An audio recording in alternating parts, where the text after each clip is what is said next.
Hello students, welcome to my YouTube channel मैथ्समल।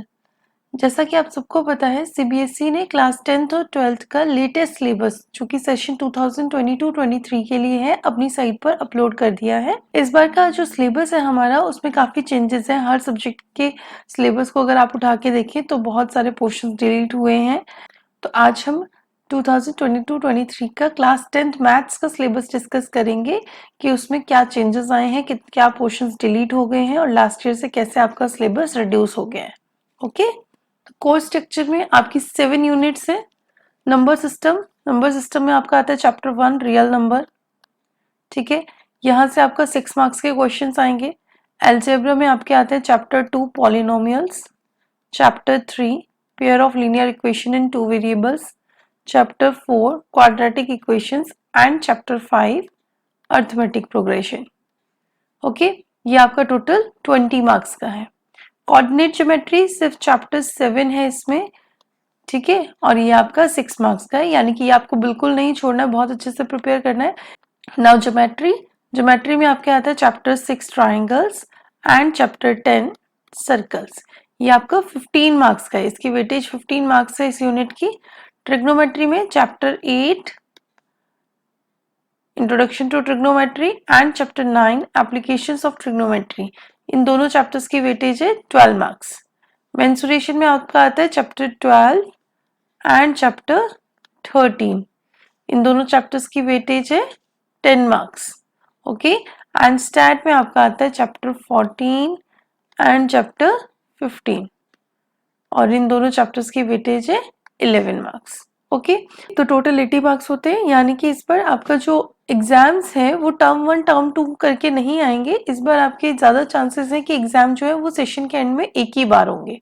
Okay, जैसे पहले होता था फुल सिलेबस का एक ही बार आपका एग्जाम होता था, वैसे ही इस बार के आपके बोर्ड के एग्जाम होंगे। सो स्टार्ट करते हैं यूनिट 1 नंबर सिस्टम। इसमें आपका चैप्टर 1 है रियल नंबर। इसमें आपका फर्स्ट टॉपिक है fundamental theorem of arithmetic, statements after reviewing work done earlier and after illustrating the motivating through examples, proof of irrationality of under root 2, under root 3 and under root 5। यानी कि आपको सिर्फ इसमें क्या क्या करना है, एक्सरसाइज 1.2 करनी है, एक्सरसाइज 1.3 करनी है। ठीक है, और इनसे ही रिलेटेड एग्जाम्पल्स भी करने हैं। अब आपको ये देखना है कि डिलीटेड सिलेबस क्या है, चैप्टर 1 से डिलीट क्या हुआ है। Euclid division lemma, that is exercise 1.1, decimal representation of rational numbers in terms of terminating and non terminating recurring decimals. यानी कि आपकी एक्सरसाइज 1.1 और इस पर based examples and exercise 1.4 and इस पर बेस्ड एग्जांपल सब डिलीट हो चुके हैं। तो एक्सरसाइज 1.2 एंड 1.3 ही आपको प्रिपेयर करनी है। ओके, नाउ यूनिट 2 अलजेब्रा में हमारा चैप्टर 2 आता है पॉलिनोमियल्स में आपको क्या क्या पढ़ना है, zeros of polynomial, relationship between the zeros and coefficient of quadratic polynomial, that is exercise 2.1 and exercise 2.2 only. ठीक है, exercise 2.3 is not in syllabus, that is statement and simple problems on division algorithm for polynomials with real coefficient। अब ये आपके syllabus में नहीं है, यानी कि आपको पेज नंबर 33 के आगे कुछ भी पढ़ने की जरूरत नहीं है। ठीक है, ना कोई एग्जाम्पल और ना ही कोई एक्सरसाइज के question, that is exercise 2.3 is not in syllabus now. Unit 2 का ही नेक्स्ट चैप्टर है chapter 3 pair of linear equation in 2 variables. इसमें आपको pair of linear equation 2 variable जो है ग्राफिकल मेथड से सॉल्व करने आना चाहिए। ठीक है, उसकी कंसिस्टेंसी इनकंसिस्टेंसी पता होनी चाहिए, कैसे फाइंड करते हैं। Algebraic condition for number of solutions. ठीक है, solution of pair of linear equation 2 variables algebraically solve कैसे करना है, by substitution and elimination method and simple situational problems. अब इसमें डिलीट क्या हुआ है, क्रॉस मल्टीप्लिकेशन मेथड डिलीट हो गए, यानी कि जो प्रॉब्लम्स आप क्रॉस मल्टीप्लिकेशन मेथड से कर रहे थे वो आप सब्स्टिट्यूशन या एलिमिनेशन मेथड से सॉल्व कर सकते हो। प्रॉब्लम्स डिलीट नहीं हुई है, बस वो मेथड आपने यूज नहीं करना है। ठीक है, and last exercise 3.6, that is simple problems on equation reducible to linear equation. ऐसी इक्वेशन जो लीनियर इक्वेशन नहीं होती है, जिनसे हम लीनियर इक्वेशन बनाते हैं, जो कि एक्सरसाइज 3.6 में है। ठीक है, तो एक्सरसाइज 3.6 सिलेबस में नहीं है। नाउ चैप्टर 4 क्वाड्रेटिक इक्वेशन में आपको सब कुछ पढ़ना है, standard form of quadratic equation, solution of quadratic equation by factorisation and by quadratic formula, and relationship between discriminant and nature of roots. Situational problem based on quadratic equations related to day activities to be incorporated. यानी कि आपको सब कुछ करना है, सभी exercises करनी है, बस जो डिलीटेड पोर्शन है that is completing the square method. आप इस मेथड को नहीं यूज करेंगे, आप इसमें क्वाड्रेटिक फॉर्मूला यूज कर सकते हैं. ठीक है, और कौन सा यूज कर सकते हैं, splitting the middle term method use कर सकते हैं, completing the square method use नहीं करना है बस. Now chapter 5 arithmetic progression. Arithmetic progression से कुछ भी डिलीट नहीं हुआ है. Last year and last to last year यानी कि पिछले 2 सालों से आपकी वर्ड प्रॉब्लम नहीं आ रही थी इस पर बेस्ड, लेकिन अब वो भी इंक्लूड कर लिए दोबारा. तो इस चैप्टर में आपको सब कुछ पढ़ना है, कुछ भी डिलीट नहीं हुआ है. Now unit 3 coordinate geometry. Coordinate geometry इस यूनिट में सिर्फ चैप्टर 7 आपका आता है. ठीक है, इसमें आपको पढ़ना है concepts of coordinate geometry, graphs of linear equation, distance formula, section formula by internal division. ठीक है, इसमें आपको एक्सरसाइज 7.1 एंड एक्सरसाइज 7.2 करनी है. ठीक है, जो डिलीटेड पोर्शन है वो है एरिया ऑफ ट्राइंगल, यानी कि एक्सरसाइज 7.3 आपको बिल्कुल नहीं करनी है, वो अब सिलेबस में नहीं है. ठीक है, ये एक्सरसाइज पिछले 2 सालों से सिलेबस में है ही नहीं. Now move to next unit geometry. इस यूनिट में फर्स्ट है आपका ट्राइंगल चैप्टर 6. ठीक है, इसमें प्रूफ जो है आपका सिर्फ आपको basic proportionality theorem that is BPT या थेस थ्योरम भी बोलते हैं, इसका प्रूफ करना है. बाकी सारी थ्योरम जो है उनके सिर्फ रिजल्ट्स याद रखने हैं और इन थ्योरम के रिजल्ट्स के बेसिस पे ही आपको क्वेश्चन सॉल्व करने हैं. तो आपको एग्जाम में जो प्रूफ करने के लिए थ्योरम आ सकती है that is only basic proportionality theorem.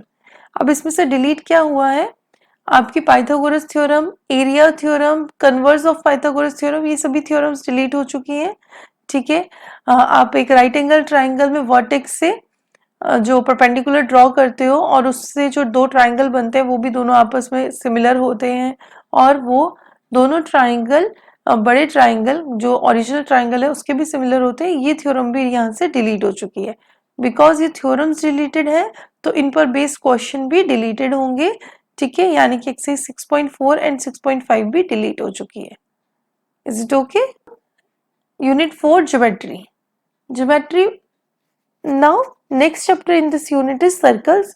Circles में आपका जो भी पहले का सिलेबस था वो सभी आपने पढ़ना है, कुछ भी डिलीट नहीं हुआ है. ठीक है, इसमें 2 ही एक्सरसाइज है इस चैप्टर में, exercise 10.1 and exercise 10.2.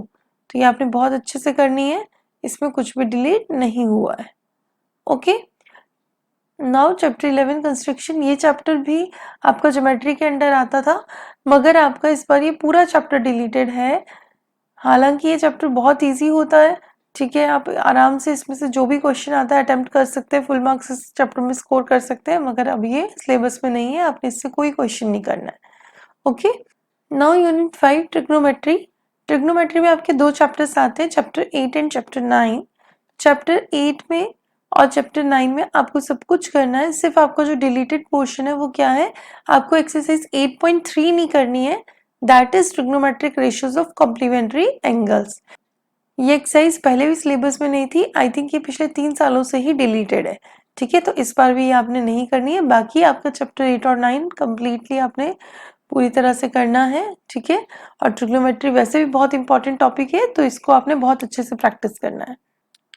Now unit 6 mensuration. इसमें आपका चैप्टर 12 आता है, एरियाज रिलेटेड टू सर्कल्स. इसमें आपको क्या क्या पढ़ना है, area of sectors and segments of circles, problem based on area and parameter that is जो आप सर्कमफ्रेंस बोलते हो of above set plane figure. Above set plane figure that is circle. ठीक है, तो इसी पर बेस्ड आपने एरिया ऑफ सेक्टर करना है, सेगमेंट करना है, इनके पैरामीटर वाले क्वेश्चंस करने हैं. In calculating area of segment of a circle, problem should be restricted to central angle 60 degree, 90 degree and 120 degree. जब आप सेगमेंट का एरिया फाइंड कर रहे हो तो एंगल्स जो इन्वॉल्व है वो सिर्फ 60 डिग्री, 90 डिग्री और 120 डिग्री ही होने चाहिए, तो इस पर बेस्ड क्वेश्चन ही आएंगे.